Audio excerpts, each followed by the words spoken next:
Official secret act और army act तरमीमी bill पर दस्तखत नहीं किए। सदर ममलिकत डॉक्टर आरिफ अलवी के ट्वीट ने नया पिंडोरा बॉक्स खोल दिया। कहा कि मैं ऑफिशियल सीक्रेट एक्ट और आर्मी एक्ट तरमीमी बिल से इत्तफाक नहीं करता। अपने अमले को कहा कि बिल को बगैर दस्तखत किए वापस भेज दें।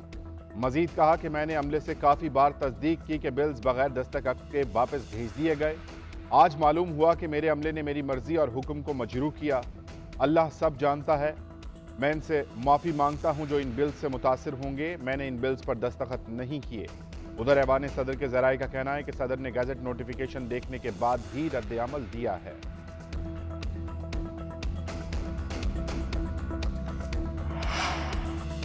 सदर आरिफ अलवी इस्तीफा देंगे या ऑफिस में रहेंगे, इस बारे में इल्म नहीं। निगरान वज़ीर इत्तलात मुर्तज़ा सोलंकी की न्यूज़ कॉन्फ्रेंस। कहा, सदर मुमलिकत के पास 10 दिन थे, दोनों बिल एतराज़ के साथ वापस क्यों नहीं किए।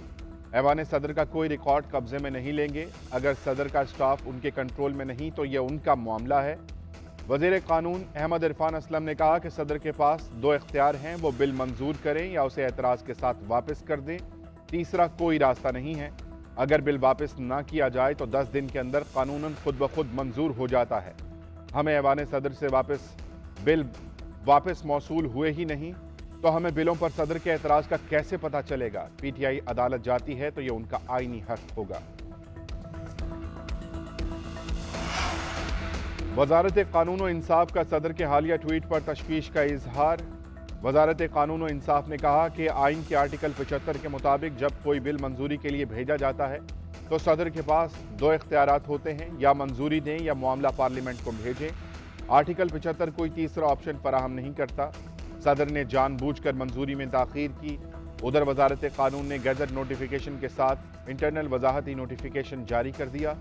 नोटिफिकेशन में कहा गया कि आर्मी एक्ट तरमीमी बिल 11 अगस्त से, जबकि ऑफिशियल सीक्रेट्स एक्ट 17 अगस्त से मंजूर तसव्वुर होगा।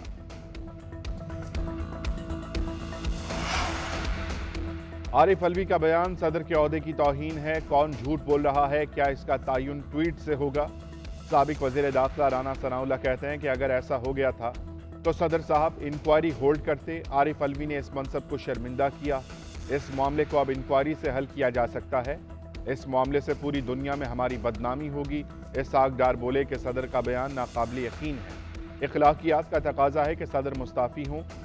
सदर मौसर अंदाज में दफ्तरी काम करने में नाकाम रहे। ख्वाजा आसिफ ने ट्वीट किया कि आरिफ अलवी को नोटिफिकेशन के 2 दिन बाद याद आया कि माफ़ी मांगनी है। बददयानती की भी कोई हद होती है। जब पीटीआई दौर में अपोजिशन के खिलाफ कानून का बेदरेग इस्तेमाल किया गया, उसकी भी माफ़ी मांगनी चाहिए। तहरीक इंसाफ का ऑफिशियल सीक्रेट एक्ट के तहत असद उमर की गिरफ्तारी का दावा। वफाकी पुलिस और FIA का असद उमर की गिरफ्तारी से लाइल्मी का इजहार।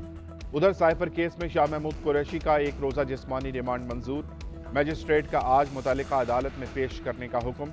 FIA ने वाइस चेयरमैन PTI की 14 रोज़ा जिस्मानी रिमांड की इस्तदा की थी। शाह महमूद कुरैशी ने कहा कि यह सियासी बुनियादों पर मन घड़त केस है। मेरे खिलाफ दर्ज मुकदमा सियासी है। इस केस में कोई सदाकत नहीं है। किसी साजिश का हिस्सा था, ना किसी साजिश का हिस्सा बनने का इरादा रखता हूं।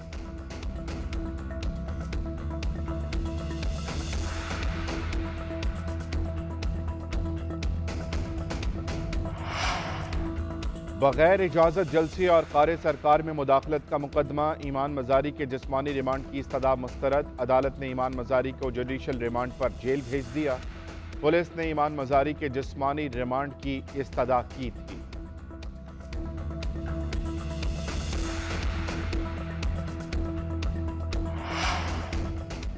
साबिक वज़ीर आज़म शहबाज शरीफ लंदन चले गए। तर्जुमान मुस्लिम लीग नून मरियम औरंगजेब कहती हैं कि शहबाज शरीफ पार्टी कायद से मुलाकात करेंगे।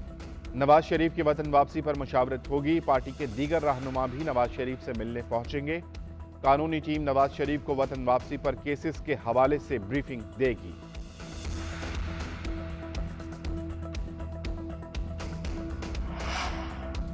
रानीपुर में कमसिन घरेलू मुलाजमा की हलाकत के केस में बड़ी पेशरफ्त। पोस्टमार्टम रिपोर्ट में जिनसी ज्यादती के शवाहिद मिल गए। बच्ची को तशद्दुद का भी निशाना बनाया गया। जिस्म पर जख्मों और धब्बों के निशानात। गिरफ्तार मुलजिम असद शाह के DNA टेस्ट के सैंपल ले लिए गए। मुलजिम को सख्त सिक्योरिटी में अस्पताल लाया गया। उधर पुलिस ने रानीपुर में पीर की हवेली से मजीद 4 बच्चियों को बाजियाब करवा लिया। एसएसपी खैरपुर के मुताबिक बच्चियों से मुशक्कत करवाई जाती थी, तशद्दुद का निशाना बनाया जाता।